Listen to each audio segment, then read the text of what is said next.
முக்கியமான கருத்து என்ன சொல்லிட்டு போயிருக்காங்கன்னா, பூமியை வெப்பமயமாகிட்டு இருக்கு, அதனால மரக்கன்றுகள் நட்டு நம்முடைய தலைமுறைகளை நம்ம சந்தையில காப்பாற்றணும்னு சொல்லிட்டு போயிருக்காங்க. அவங்க சொன்ன எத்தனையோ கருத்துக்கள் உங்களுக்கு தெரியும், தெரியாது. பிறப்பு ஒரு சம்பவமாக இருக்கலாம், இறப்பு ஒரு சரித்திரமாக அமைய வேண்டும்னு சொல்லியிருக்காங்க. விவேகானந்தர் எப்படி இளைஞர்களை இது பண்ணாங்களோ, அதனால அப்துல் கலாம் ஐயாவும் இளைஞர்கள் இளைஞர்களை தான் ரொம்ப விரும்பியிருக்காங்க. ஏன்னா நீங்க தான் இந்த நாட்டினுடைய முதுகெலும்பு அப்படின்னு.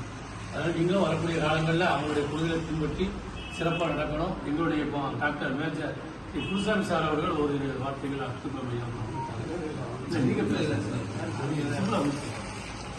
அனைவருக்கும் இனிய மதிய வணக்கம். எல்லோரும் எதிர்பாராமல், அதாவது நாங்கள் ஒரு முன்பு இருந்த திடீர்னு கூப்பிட்டு அழைத்தது, அதனால எதிர்பாராம உங்களையும் சரியான நேரத்தில் சரியான நபர்களை சரியான நேரத்துக்கு கூப்பிட்டுருக்காங்க. நான் அப்துல் கலாம் ஐயா அவர்களை நினைத்து பார்ப்பதிலே மாணவர்களுடைய பங்கு அதிகமாக இருக்க வேண்டும். நீங்களும் மாணவர்கள் இப்பொழுது எல்லாருக்கும் திருமணமான பெண்கள் இருந்தால் கூட